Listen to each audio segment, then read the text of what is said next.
আল্লাহ পাক রব্বুল আলামিনের দরবারে শুকরিয়া আদায় করছি। আল্লাহ আমাদেরকে এই মাহফিলে উপস্থিত হওয়ার তৌফিক দান করেছেন বলে আলহামদুলিল্লাহ। সূরা কাহফ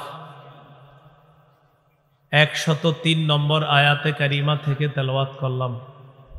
16 পারা 3 নম্বর পৃষ্ঠা। যে আয়াতে কারিমা থেকে তেলাওয়াত করলাম এখান থেকে সূরা কাহফের 103 থেকে 108 নম্বর আয়াত পর্যন্ত আল্লাহ দুই শ্রেণীর মানুষ সম্পর্কে আলোচনা করেছেন। একদল মানুষ ব্যর্থ আর একদল মানুষ সফল। আল্লাহ পাক রব্বুল আলামিন বলেন, কুল হাল নুনাব্বিউকুম বিল আখসারিনা আ'মালা। নবী আপনি বলেন, আমি কি তাদের সম্পর্কে বলবো যারা আমলে অধিক ক্ষতিগ্রস্ত? যারা আমলে অধিক ক্ষতিগ্রস্ত তাদের ব্যাপারে কি আমি বলবো? আল্লাযীনা দাল্লা সাইয়ুহুম ফিল হায়াতিদ দুনিয়া। এরা হলো তারা যাদের দুনিয়ার সমস্ত চেষ্টা প্রচেষ্টা ব্যর্থ।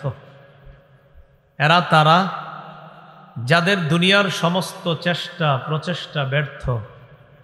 ওয়াহুম ইয়াহসাবুনা আন্নাহুম ইউহসিনুনা সুনআ। অথচ তারা মনে করে তারা ভালো কাজ করছে। তারা মনে করে তারা ভালো কাজ করছে। অনেক মানুষ আছে দেখবেন আসলে অনেক ভালো কাজ করে, দুনিয়াতে আমাদের দৃষ্টিতে আসলে ভালো কাজ, কিন্তু আল্লাহ বলেন তারা হাজারো ভালো কাজ করা সত্ত্বেও তাদের এই ভালো কাজ করার পরেও তারা ব্যর্থ। তাদের সমস্ত চেষ্টা প্রচেষ্টাগুলা বরবাদ হয়ে যাবে, ব্যর্থ হয়ে যাবে। তো আল্লাহ বলে এরা কারা? উলাইকাল্লাযীনা কাফারু বিআয়াতি রাব্বিহিম ওয়া লিকাই। এরা তারা যারা তাদের রবের আয়াতগুলাকে অস্বীকার করেছে। ওয়া লিকাইহি, আল্লাহর সাথে যে মরণের পর সাক্ষাৎ করবে এই সাক্ষাতের বিষয়টা তারা অস্বীকার করেছে। তাহলে আল্লাহর আয়াতগুলো অস্বীকার করছে। আল্লাহর সাথে সাক্ষাতের বিষয়টা অস্বীকার করার কারণে আমাদের দৃষ্টিতে তারা দুনিয়াতে হাজারো ভালো কাজ করার পরেও আল্লাহ বলেন তারা ব্যর্থ, কারণ তারা আমার আয়াতগুলা বিশ্বাস করে নাই, আমার সাথে সাক্ষাতের বিষয়টা তারা অস্বীকার করেছে। এই জন্য তারা যত ভালো কাজ করুক তাদের আমল নামা সব বরবাদ। ফাহাবিতাত আমালুহুম, আল্লাহ বলেন ফলে তাদের আমল নামা নষ্ট হয়ে যাবে। ফালা নুকিমু লাহুম ইয়াউমাল কিয়ামাতি ওয়াজনা, আমি কিয়ামতের ময়দানে তাদের আমলের কোনো ওজন সাব্যস্ত করব না। যালিকা জাযাউহুম জাহান্নামু বিমা কাফারু ওয়াত্তাখাযু আয়াতি ওয়া রুসুলি হুজুয়া। এই কারণে তাদের ঠিকানা হলো জাহান্নাম, কারণ তারা কুফরি করেছে, আমার আয়াত এবং রসুলদেরকে উপহাসের পাত্র বানিয়েছে। এই কারণে তাদের ঠিকানা জাহান্নাম। এবার মন দিয়ে শোনেন, দুনিয়ার মধ্যে কিছু মানুষ অনেক ভালো কাজ করে, খালি ঈমান নাই। বলেন কি নেই? আর হাজারো ভালো কাজ করে। তা আল্লাহ বলেন এই দুনিয়াতে যারা ভালো কাজ করার পরেও যাদের ঈমান নাই, এক, ঈমান না থাকার কারণে তাদের দুনিয়ার সমস্ত চেষ্টা প্রচেষ্টা ব্যর্থ। 2 নাম্বার, তাদের আমল নামা সব বরবাদ। 3 নাম্বার, কিয়ামতের ময়দানে তাদের আমলের কোনো ওজন সাব্যস্ত করব না। 4 নাম্বার, তাদের ঠিকানা জাহান্নাম। তাহলে ঈমান না থাকার কারণে কেউ দুনিয়াতে হাজারো ভালো কাজ করছে কিন্তু তার ঈমান নাই, না থাকার কারণে এই 4টা কথা মনে রাখবেন। 1, তার দুনিয়ার এই সমস্ত চেষ্টা প্রচেষ্টা ব্যর্থ। 2 নাম্বার, এই ব্যক্তির সমস্ত আমল নামা বরবাদ। 3 নাম্বার, কিয়ামতের ময়দানে আল্লাহ তার আমলের কোনো ওজন সাব্যস্ত করবে না। 4 নাম্বার, তাদের ঠিকানা জাহান্নাম। এলা হলো ব্যর্থ। এবার আল্লাহ পাক রব্বুল আলামিন কি বলে দেখেন, সফল কারা? ইন্নাল্লাযীনা আমানু ওয়া আমিলুস সলিহাত কানাত লাহুম জান্নাতুল ফিরদাউসি নুজুলা। যারা ঈমান এনেছে, নেক কাজ করেছে, আমি আল্লাহ তাদের জন্য জান্নাতুল ফেরদাউস ঘোষণা করলাম।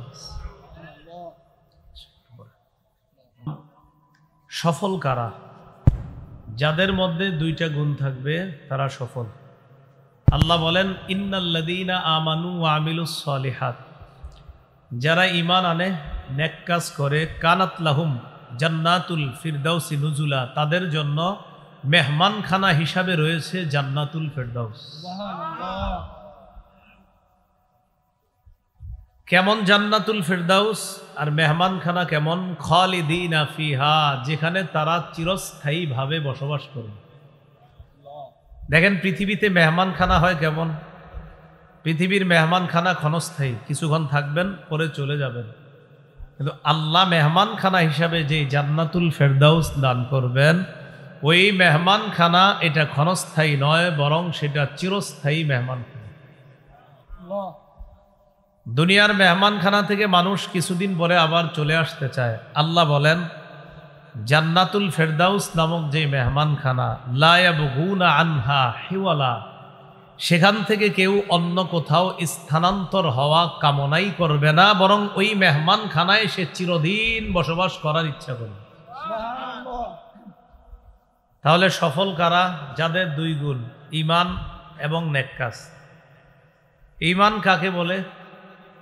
তাসদীকুন নবী সাল্লাল্লাহু আলাইহি ওয়াসাল্লাম মা জাআ বিহি, রাসূলুল্লাহ সাল্লাল্লাহু আলাইহি সাল্লাম যা নিয়ে এসেছেন সব কিছু বিশ্বাস করার নাম ঈমান। সহিহ মুসলিমের বর্ণনা ৮ নম্বর হাদিস। এই হাদিসের মধ্যে আসছে, জিবরিল আলাইহিস সালাতু ওয়াস সালাম রাসূলুল্লাহ সাল্লাল্লাহু আলাইহি সাল্লামকে জিজ্ঞাসা করলেন, আখবিরনি আনিল ঈমান, ঈমান সম্পর্কে আপনি আমাকে বলেন।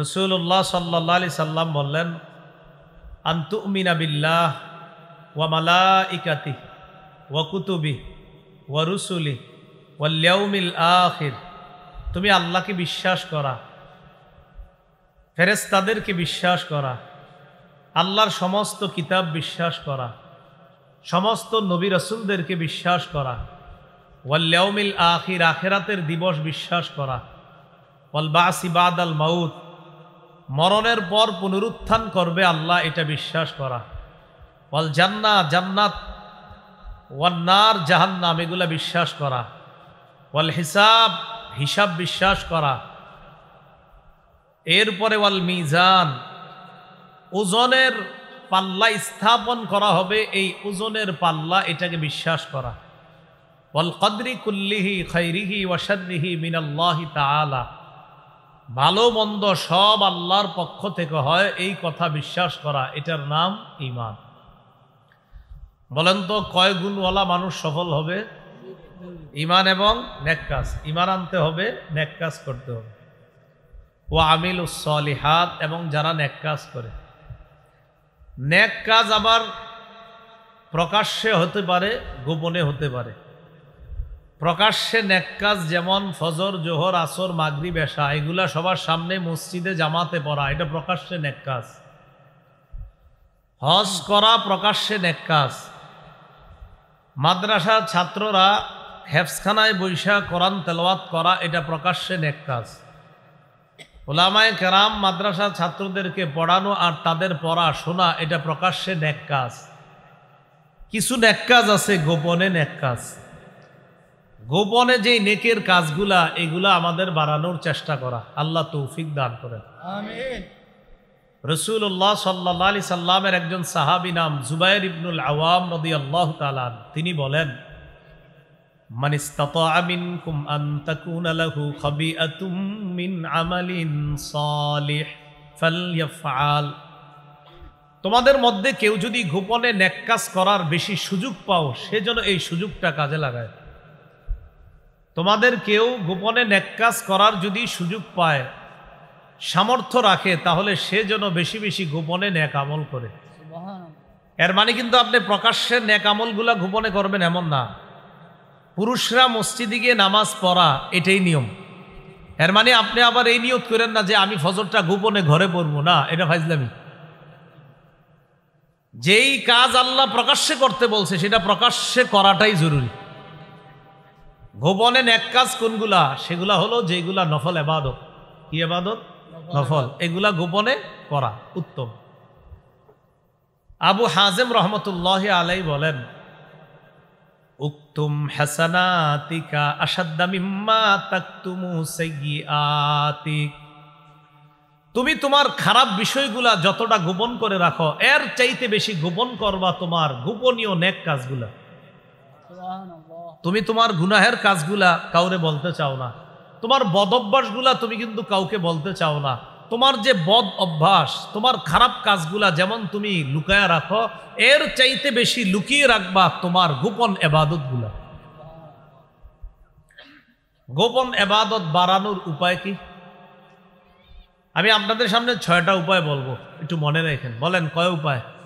6 উপায়। 1 নম্বর উপায়, অন্তরের ইবাদতে মনোযোগ দেওয়া।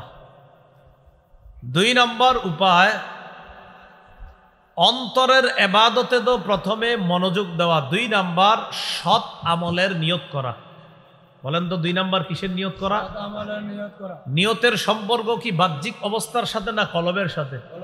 এটা গোপন বিষয়।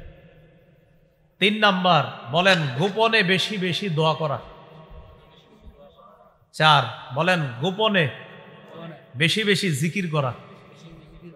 5, বলেন গোপনে বেশি বেশি কোরআন তেলাওয়াত করা। 6, গোপনে বেশি নফল নামাজ পড়া। এই 6টা কাজ যদি করেন তাহলে গোপন ইবাদত বাড়ানো যাবে। আমি আবার বলছি, গোপন ইবাদত বাড়ানোর অনেক উপায়, এর মধ্যে 6টা উপায় জানছি আমরা। 1 নম্বর গোপন ইবাদত বাড়ানোর উপায় হলো অন্তরের ইবাদতে মনোযোগ দেওয়া।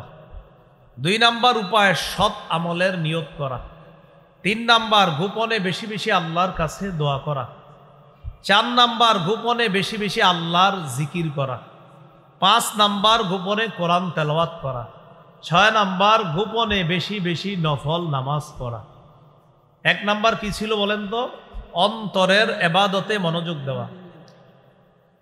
এই ব্যাপারে কিছু কথা শুনেন। ওমর ইবনে আব্দুল আজিজ রহমতুল্লাহি আলাইহি নাম শুনছেন? 99 হিজরিতে তিনি খলিফা হলেন। 101 হিজরিতে তিনি ইন্তেকাল করলেন। 2 বছর 5 মাস তিনি খেলাফতের দায়িত্বে ছিলেন। 2 বছর 5 মাস তিনি তার দায়িত্ব পালন করার মাধ্যমে সারা পৃথিবীকে বুঝিয়ে দিয়েছেন ন্যায়পরায়ণ শাসক কাকে বলে আর দুনিয়াতে ইনসাফ কিভাবে প্রতিষ্ঠিত করতে হয়। মাত্র 2 বছর 5 মাসে পুরা দুনিয়াবাসীকে শিখিয়ে দিয়েছে।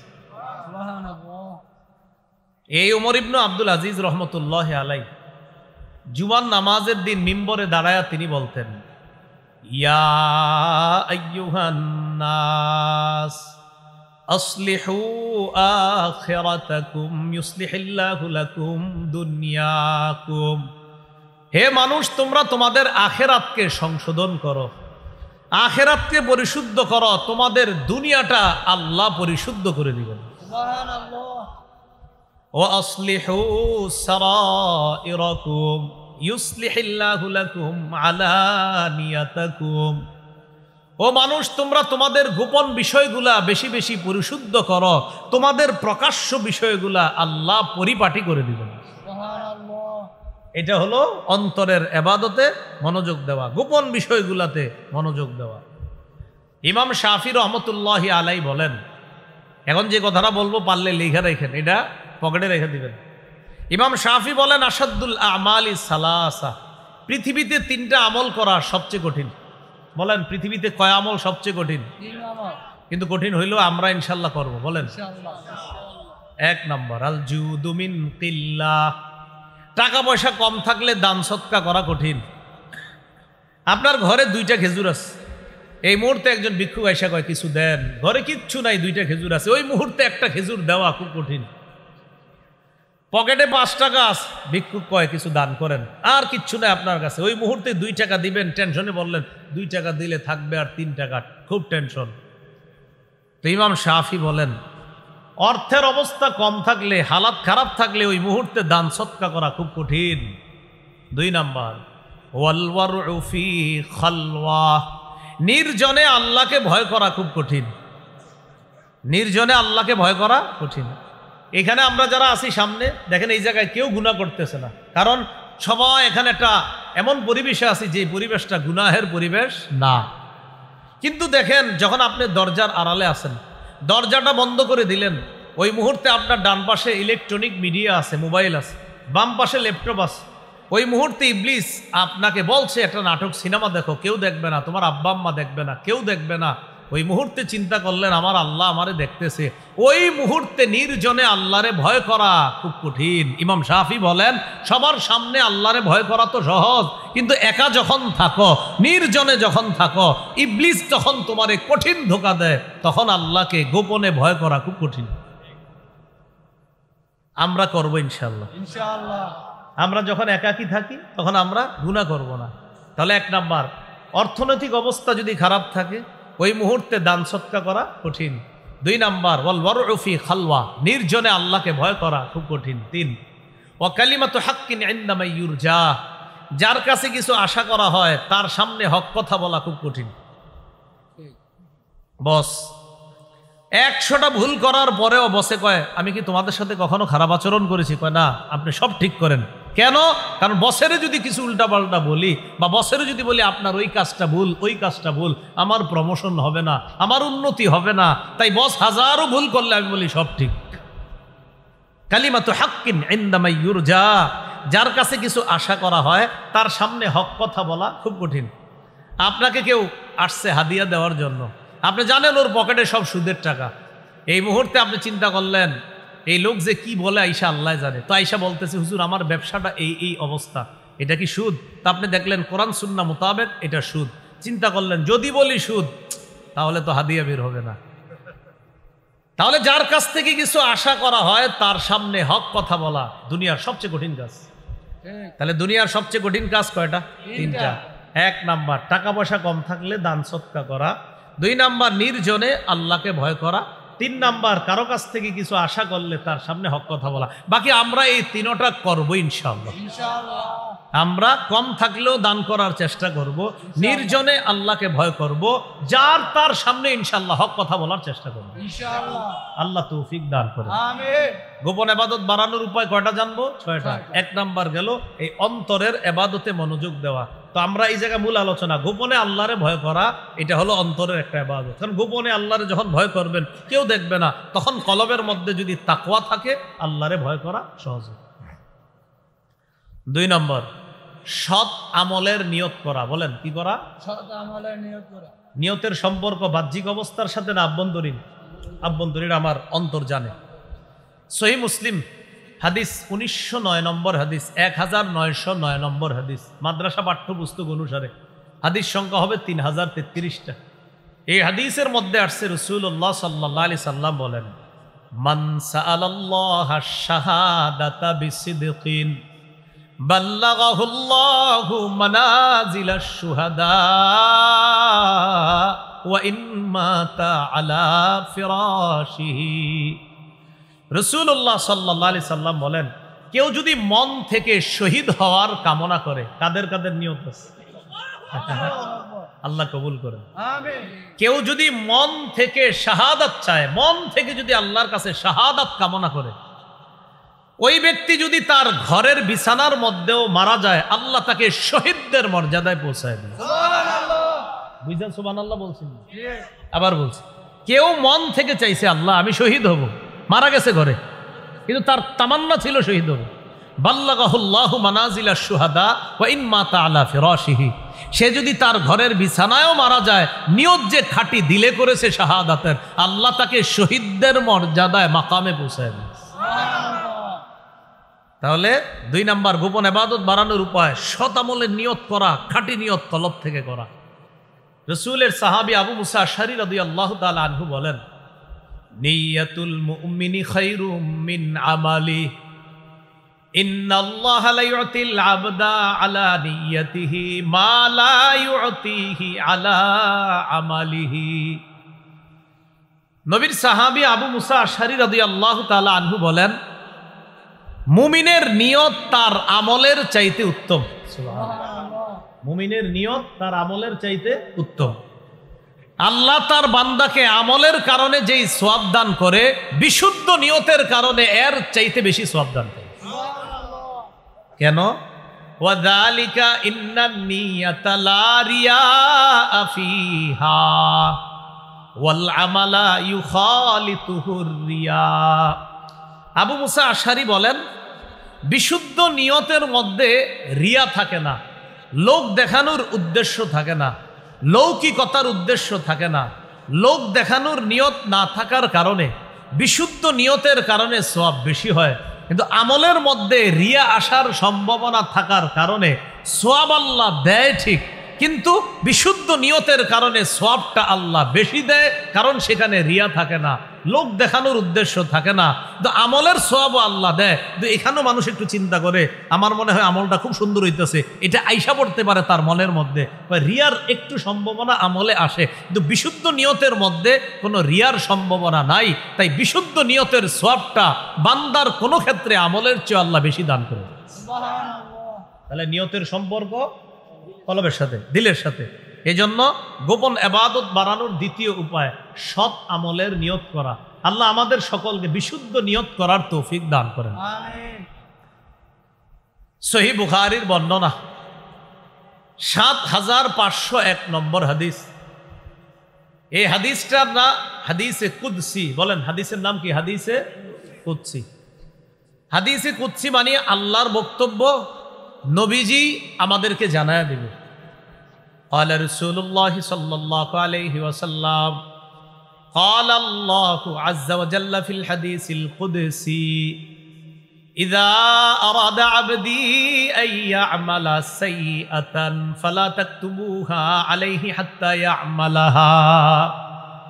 আল্লাহ বলেন, আমার কোনো বান্দা যদি কোনো গুনাহের নিয়ত করে, এই আমলটা না করা পর্যন্ত তোমরা তার গুনাহটা লিখবা না। আমার বান্দা যদি কোনো গুনাহের নিয়ত করে, গুনাহ না করা পর্যন্ত তার গুনাহটা ও ফেরেশতারা তোমরা লেখো না। বুঝছেন নি সবাই? একজন একটা গুনাহের নিয়ত করছে, আল্লাহ ফেরেশতাদেরকে বলে, ফেরেশতারা আমার বান্দা গুনাহটা না করা পর্যন্ত তার এই গুনাহটা তোমরা লেখো না। এবার আল্লাহ কি বলে দেখে, ফাইন আমিলাহা ফাকতুবুহা বিমিসলিহা। বান্দা যদি গুনাহটা করে ফেলে, একটা গুনার নিয়ত করে, একটা গুনাহ যদি বান্দা করে, বাস যতটা গুনাহ করবে ওই পরিমাণ গুনাহ তার আমল নামায় লেখো। সে গুনাহ করার নিয়ত করেছে, একটা গুনাহ করছে, বাস একটা গুনাহ তোমরা লেখো। ওয়া ইন তারাকাহা মিন আজলি, আর যদি আমার বান্দা গুনাহটা আমারে খুশি করার জন্য ছেড়ে দেয়, বুঝেন, আমার বান্দা গুনাহ করার নিয়ত করেছে, না করা পর্যন্ত গুনাহটা লেখবা না। আমার বান্দা যদি গুনাহটা করে ফেলে, তো বাস একটা গুনাহ করলে একটা লেখো।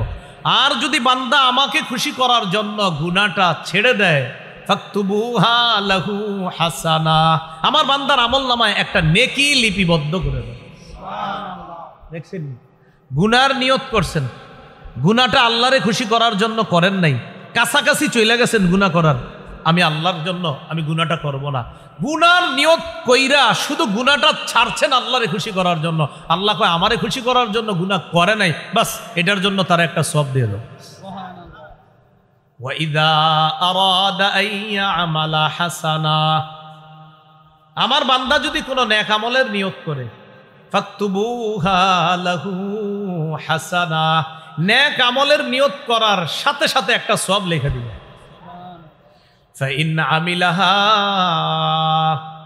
আমার বান্দা যদি নেক আমলটা করে ফেলে, ফাকতুবুহা লাহু বিআশরি আমসালিহা ইলা ৭০০ দিফিন, আমার বান্দার আমল নামায় ওই নেক আমলের সওয়াব ১০ থেকে ৭০০ গুণ পর্যন্ত বাড়ায়া লিপিবদ্ধ করবে। সুবহানাল্লাহ। হাদিসটা পুরাটা বুঝছেন নি সবাই? তাহলে গুনাহের নিয়ত করলে আল্লাহ কয় লেখো না, গুনাহটা করলে একটা গুনাহ লেখো, যদি না করে গুনাহটা আমারে খুশি করার জন্য একটা সওয়াব লিখে দিও। বান্দা যদি নেক আমলের নিয়ত কইরা আমলটা না করে, একটা নেকি লিখে দিও। আর যদি আমলটা করে ১০ থেকে ৭০০ পর্যন্ত লিখে দিও। সুবহানাল্লাহ। সবাই বলেন নিয়তের সম্পর্ক। তাহলে আমল ইবাদত, গোপন ইবাদত বাড়ানোর ২ নাম্বার উপায়, সেটা কি? সৎ আমলের বেশি বেশি নিয়ত করা। ৩ মনে আসেনি কারো? ৩ নাম্বার কি? মাশাআল্লাহ, গোপনে আল্লাহর কাছে বেশি বেশি দোয়া করা। আমার শ্রোতা একজন আছে, মাশাআল্লাহ সবাই শ্রোতা। 3 নাম্বার, গোপনে আল্লাহর কাছে বেশি বেশি দোয়া করা। সূরা আরাফের 55 নম্বর আয়াতে আল্লাহ বলেন, উদউ রাব্বাকুম তাদাররুআন ওয়া খুফিয়া, তোমরা তোমাদের রবকে ডাকো, তাদাররুআ, বিনীতভাবে, কাকুতি মিনতি সহকারে রবকে ডাকো।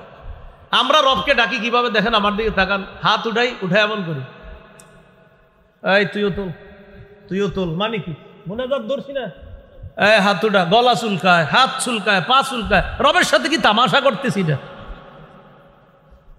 হাত উঠাইছি, এইভাবে উঠানোর পর আমার মাথা চুলকে দিছি, আমার শরীর চুলকে দিছি, পাঞ্জাবি আবার এমন করতেছি পরিষ্কার, মানে কি?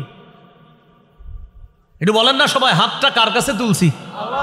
তো কিভাবে এমন করি বলেন? আমার রবের কাছে হাত তুইলা কিভাবে এমন করি? দেখেন এই যে হাত তুলছে এমন করে, আল্লাহুম্মা আমিন, মানে রবের সাথে তামাশা?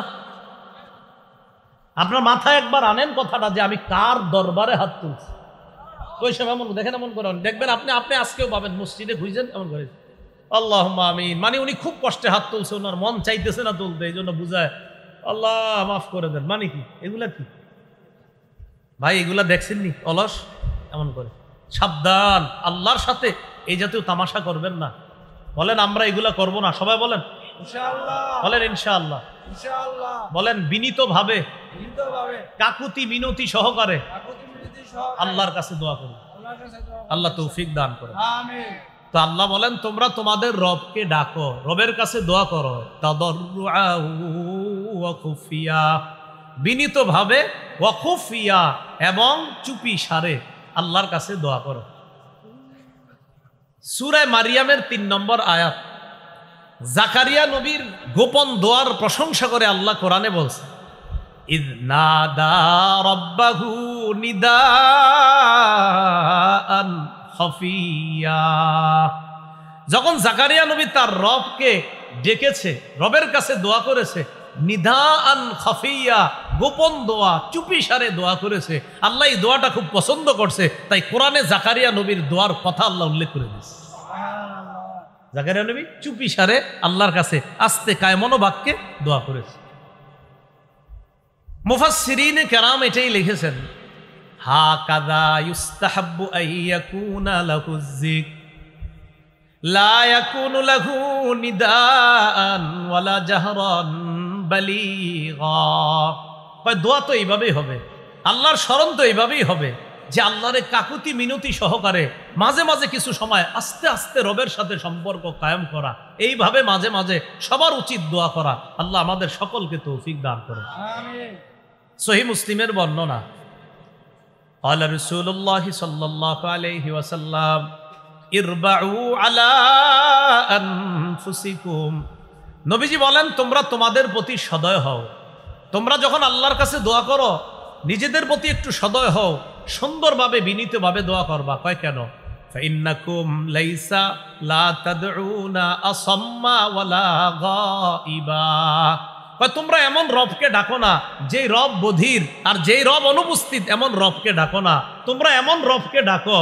কয় কেমন রব? তাদউনা সামিআন করিবা, তোমরা এমন রবকে ডাকো যেই রব সামিআ, শোনেন, করিবা, আবার একদম নিকটে থাকেন, ওই রবকেই তোমরা ডাকো। ওয়া হুয়া মাআকুম, আর ওই রব তোমাদের সাথে আছে। আবার বলছি, নবী বলেন ইরবাউ আলা আনফুসিকুম, নিজেদের প্রতি সদয় হও, মাঝে মাঝে গোপনে একটু আল্লাহকে ডাকো। ফাইন্নাকুম লাইসা তাদউনা আসাম্মা ওয়ালা গাইবা, তোমরা এমন রবকে ডাকছো না তো যেই রব বধির, যেই রব অনুপস্থিত, এমন রবকে ডাকো না। তাহলে রব কেমন রবকে ডাকি? ফাইন্নাকুম তাদউনা সামিআন করিবা, এমন রবকে তোমরা ডাকো যেই রব শোনেন, যেই রব নিকটে। ওয়া হুয়া মাআকুম, আল্লাহ কয় এত নিকটে তোমাদের সাথে আছে। সুবহানাল্লাহ। তো এই জন্য একটু গোপনে আল্লাহর কাছে কি করা বলেন? দোয়া করা। মুফাসসিরিনে কেরাম সূরা মারিয়ামের 3 নম্বর আয়াতের ব্যাখ্যায় লেখছে, কোনটা? ওই যে জাকারিয়া নবী আল্লাহর কাছে দোয়া করছে, ইয নাদা রাব্বাহু নিদাআন খাফিয়া, যখন জাকারিয়া নবী তার রবকে গোপনে ডেকেছেন, এই আয়াতের ব্যাখ্যায় মুফাসসিরিনে কেরাম লিখেছেন, ইন্নামা আখফাহু লিআন্নাহু আহাব্বু ইলাল্লাহ। জাকারিয়া নবী আল্লাহকে চুপিসারে কেন ডেকেছেন? এইভাবে চুপিসারে আল্লাহকে ডাকা, এটা আল্লাহ খুব পছন্দ করেন। সুবহানাল্লাহ। একা একা আছেন, নির্জনে আছেন, ওই মুহূর্তে একটু আপনার বিবি ঘুমায়, সন্তান ঘুমায়, পাশের সবাই ঘুমাইতেছে, ওই মুহূর্তে ঘুম ভাঙছে রাত 2টার দিকে, বৈশা বলতেছেন আল্লাহ মাফ করে দেন, আল্লাহুম্মা গফিরলি। একটু বলছেন, কেউ শুনছে না দুনিয়ার, একটু বলছেন আপনি আল্লাহ মাফ করে দেন, আসতে বলছেন, আল্লাহ খুব খুশি হয়, খুব পছন্দ এটা আল্লাহ। তাহলে 3 নাম্বার কি? গোপনে আল্লাহর কাছে বেশি বেশি কি করা? দোয়া করা। এই জন্য তো সূরা বাকারার 186 নম্বর আয়াত আল্লাহ নাজিল করছে। কেন? সাহাবায়ে কেরাম রাসূলুল্লাহ সাল্লাল্লাহু আলাইহি সাল্লামকে প্রশ্ন করছে। শোনেন কি প্রশ্ন। লাম্মা সাআলু রাসূলুল্লাহ সাল্লাল্লাহু আলাইহি ওয়াসাল্লাম ফাকালু আকারিবুন রাব্বুনা ফানুনাজিহি আম বাঈদুন ফানুনাদি। সাহাবীরা আল্লাহ রাসূলকে বললেন, ইয়া রাসূলুল্লাহ, আমাদের রব কি করিব, একদম কাছে, নুনাজিহি, যে রবকে আস্তে আস্তে চুপিসারে ডাকবো, আম বাঈদুন, নাকি রব অনেক দূরে, ফানুনাদিহি, যে উঁচু আওয়াজে ডাকবো? সাহাবায়ে কেরাম নবীরে বললেন, আকারিবুন রব্বুনা ফানুনাজি। ইয়া রাসূলুল্লাহ, আমাদের রব কি এত কাছে যে রবকে চুপিসারে ডাকবো? আম বাঈদুন ফানুনাদি, নাকি অনেক দূরে যে জোরে জোরে ডাকবো? তখন সূরা বাকারার 186 নম্বর আয়াত আল্লাহ নাজিল করে বুঝাইয়া দিলেন যে আমারে কেমনে ডাকবা। সাহাবীরা কি প্রশ্ন করছে? আল্লাহ কি দূরে না কাছে? কি বলেন তো, কি জিজ্ঞাসা করছে? আল্লাহ কি হুজুর যদি কাছে হয় তাহলে কি আস্তে ডাকবো, আর যদি দূরে হয় তাহলে কি জোরে ডাকবো? আল্লাহ কয়, নবী সাহাবীদেরকে আয়াতটা শোনায়া দেন, সূরা বাকারা 186 নম্বর আয়াত। ওয়া ইযা সাআলাকা ইবাদি আন্নী ফাইন্নী করিব। আপনার কাছে আমার বান্দারা যখন আমার ব্যাপারে জিজ্ঞাসা করে, আপনি বলে দেন ফাইন্নী করিব, আমি কাছে। সুবহানাল্লাহ। উজিবু দাওয়াতাদ দাঈ ইযা দাআন, আহ্বানকারী যখন আমাকে ডাকে আমি তার আহ্বানে সাড়া দেই। ফাল্যাস্তাজিবু লি, তারাও যেন আমার আহ্বানে সাড়া দেয়। ওয়ালিউমিনু বি, তারা যেন আমার প্রতি বিশ্বাস স্থাপন করে। লাআল্লাহুম ইয়ারশুদুন, যাতে তারা সঠিক পথে চলতে পারে। তাহলে সাহাবীদের প্রশ্ন, আল্লাহ কি দূরে না কাছে? আল্লাহ জবাব দিয়ে দিছে কি কাছে। মাশাআল্লাহ। সাহাবীদের প্রশ্ন, হুজুর দূরে না কাছে? আল্লাহ আয়াত নাজিল করে জবাব দিয়ে দিছে, কি বলেন? কাছে। বলেন করিব, বলেন করিব, আবার বলেন করিব। করিব অর্থ নিকটে, বলেন নিকটে, একদম। কত গেল? 3। তাহলে গোপন ইবাদত বাড়ানোর 3 নাম্বার উপায় আল্লাহকে গোপনে বেশি ডাকা, দোয়া করা। 4 নাম্বার কি? মাশাআল্লাহ, না জিকির করা। 4 নাম্বার কি করা? জিকির করা। সুবহানাল্লাহ, আলহামদুলিল্লাহ, এই জিকির, আরো যত জিকির হতে পারে সব জিকির করা। সূরা আরাফের 205 নম্বর আয়াতে আল্লাহ বলেন, ওয়াযকুর রাব্বাকা ফি নাফসিকা, তুমি তোমার রবকে স্মরণ করো, ফি নাফসিকা, মনে মনে। বলেন কিভাবে? একটু সুবহানাল্লাহ বলেন। সুবহানাল্লাহ। আল্লাহ হাদিসে কুদসির মধ্যে বলছেন, ইদা যাকারানি ফি নাফসিহি, আমার বান্দা যদি আমাকে মনে মনে স্মরণ করে, যাকারতুহু ফি নাফসি, আমি আল্লাহও তাকে মনে মনে স্মরণ করি। সুবহানাল্লাহ। আল্লাহ বলেন, ওয়াযকুর রাব্বাকা ফি নাফসিকা, তুমি তোমার রবকে মনে মনে স্মরণ করো। রিকশার মধ্যে বসা, অটোর মধ্যে বসা, ট্রেনের মধ্যে বসা, বাসের মধ্যে বসা, মনে মনে আল্লাহকে স্মরণ করলেন। আল্লাহ বলেন, আমিও তোমারে মনে মনে স্মরণ করছি। বসে রয়েছেন, হঠাৎ মনে আসছে, মনে আসছে, আল্লাহ যদি আমারে সবচেয়ে সুন্দর জান্নাতটা দেয়, মানে আপনার মনে আসছে আল্লাহর কথা, যে আল্লাহ আপনি কত মহান, এটা মনে আসছে। আল্লাহ কয়, তোমার যে মনে আমারে আসছে, আমিও তোমারে মনে করছি। সুবহানাল্লাহ। তাহলে ওয়াযকুর রাব্বাকা ফি নাফসিক, মনে মনে আল্লাহরে স্মরণ করো। তাদাররুআ, বিনীতভাবে। ওয়া খীফাতা, ভয় ভীতি নিয়ে। দুনাল জাহরি মিনাল কওলি, অনুচ্চ সুরে। বিল গুদুবি ওয়াল আসাল, সকাল সন্ধ্যায়। সুবহানাল্লাহ। আবার বলছি, ওয়াযকুর রাব্বাকা ফি নাফসিকা, তোমার রবকে স্মরণ করো মনে মনে। তাদাররুআ, বিনীতভাবে। ওয়া খীফা, ভীতি নিয়ে, ভয় নিয়ে। দুনাল জাহরি মিনাল কওলি, অনুচ্চ সুরে। বিল গুদুবি ওয়াল আসাল, সকাল সন্ধ্যায়। ওয়ালা তাকুম মিনাল গাফিলিন, গাফেলদের অন্তর্ভুক্ত হয়েও না। যারা আমি আল্লাহকে স্মরণ করে না এরা গাফেল, তোমরা তাদের অন্তর্ভুক্ত হয়েও না। আমার বান্দারা তোমরা তাদের অন্তর্ভুক্ত হও যারা আমি আল্লাহকে সকাল সন্ধ্যায় মনে মনে বিনীতভাবে চুপি সারে ভয় ভীতি নিয়ে আমি আল্লাহকে যারা স্মরণ করি। তাহলে আল্লাহর জিকির বেশি বেশি করা, কি বলেন? এটা প্রকাশ্যে তো আমরা মাঝে মাঝে করি, গোপনেও বেশি বেশি জিকির করা। বলেন গোপনে বেশি বেশি কি করা? জিকির করা। আল্লাহ তৌফিক দান করেন। করব তো সবাই জিকির ইনশাআল্লাহ। 5 নম্বর তো একটা হলো প্রকাশ্যে কোরআন তেলাওয়াত, হেফজখানায় শিক্ষা চলতেছে। তো আবার মাঝে মাঝে গোপনে করবেন। কিভাবে করবেন? বাসায় আছেন, রাত্রে 12টার পরে 1টার পরে সবাই ঘুমায় গেছে, তা আপনি একটু কোরআনটা খুইলা এমন ভাবে পড়বেন যেন কারো ঘুম নষ্ট, আচ্ছা ঠিক আছে, এমন ভাবে পড়বেন যেন কারো ঘুম নষ্ট না হয়। শোনেন, কোরআন তেলাওয়াত এমন ভাবে পড়তে হবে যেন কারো ঘুম নষ্ট না হয়।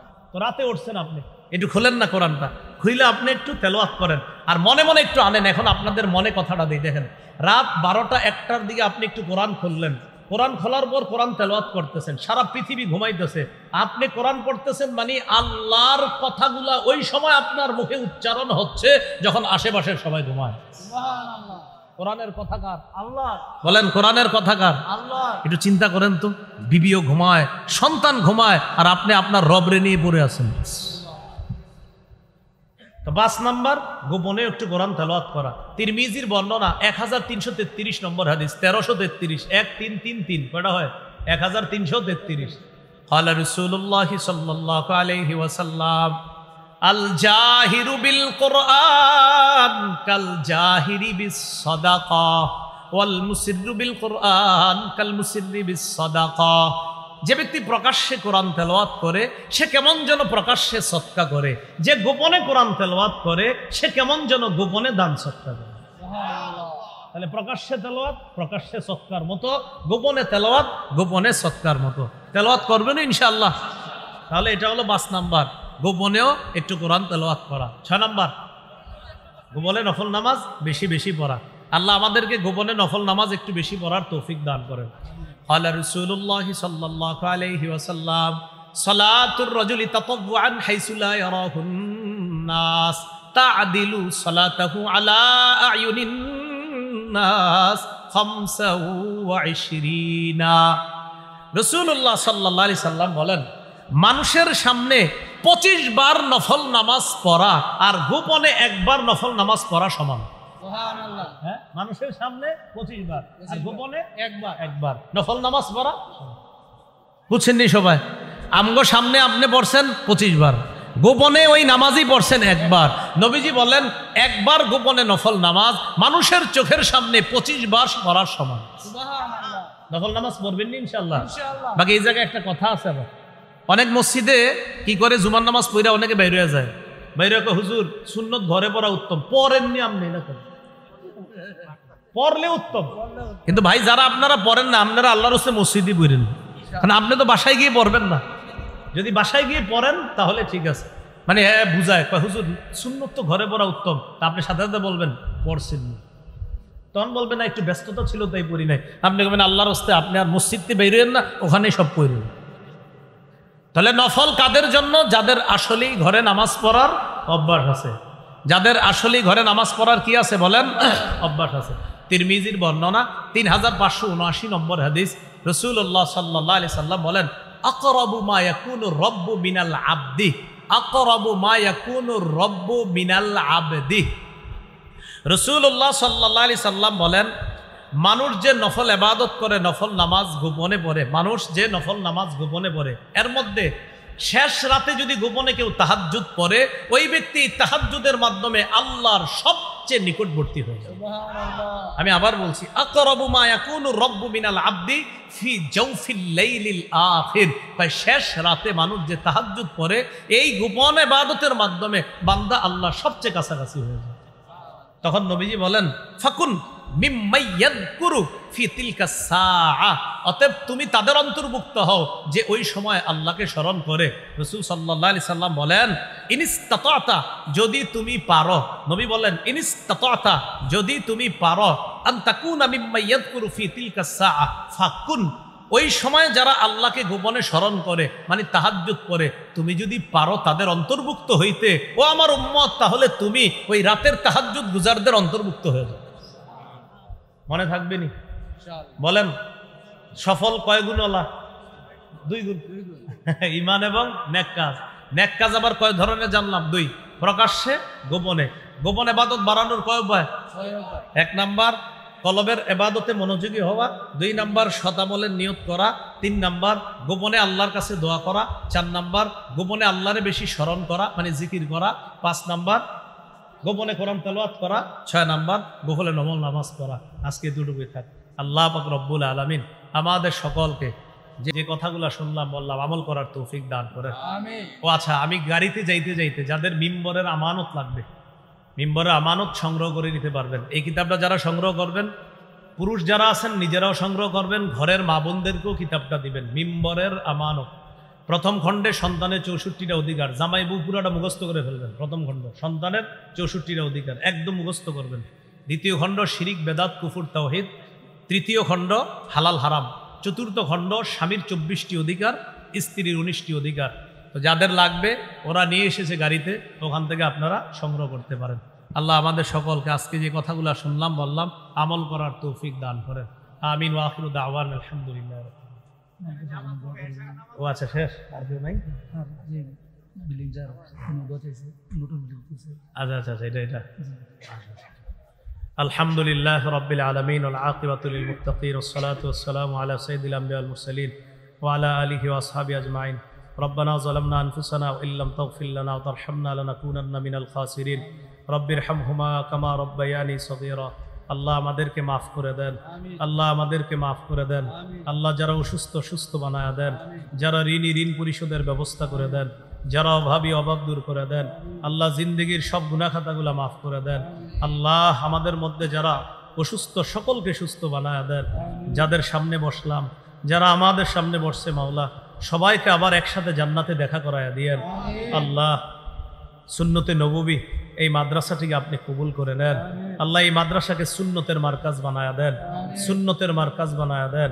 আল্লাহ এই বিল্ডিং যিনি করেছেন মাওলা, আল্লাহ তাকেও আল্লাহ তার এই আয়োজনকে আপনি কবুল করে নেন, তাকে হায়াতে তৈয়্যিবা দান করেন। আল্লাহ এই মাদ্রাসার মাধ্যমে কোরআন সুন্নাহর এক ঝাঁক আলেমে দিন যেন এখান থেকে বের হয় মাওলা, এমন একটা প্রতিষ্ঠান হিসাবে এই মাদ্রাসাটি আপনি কবুল করে নেন।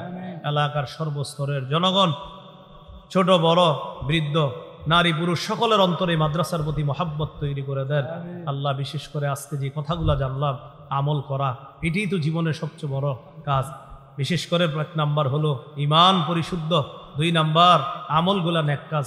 এই নেক আমল যেন বেশি বেশি করতে পারি, গোপন ইবাদত যেন বাড়িয়ে করতে পারি, নেক আমল যেন বাড়িয়ে করতে পারি, প্রকাশ্য ইবাদতগুলা প্রকাশ্যে আর নফল ইবাদতগুলা আমরা যেন গোপনে বাড়িয়ে করতে পারি। তৌফিক দান করেন। আল্লাহ মাফ করে দেন, আল্লাহ মাফ করে দেন, আল্লাহ আমাদেরকে মাফ করে দেন। সাল্লাল্লাহু তাআলা আলা খাইরি খালকিহি মুহাম্মদ ওয়া আলা আলিহি ওয়া আসহাবিহি আজমাইন। সুবহান রাব্বিকা রাব্বিল ইজ্জাতি আম্মা ইয়াসিফুন, সালামুন আলাল মুরসালিন, আলহামদুলিল্লাহি রাব্বিল আলামিন। আসসালামু আলাইকুম। যাদের ওযু আছে আমরা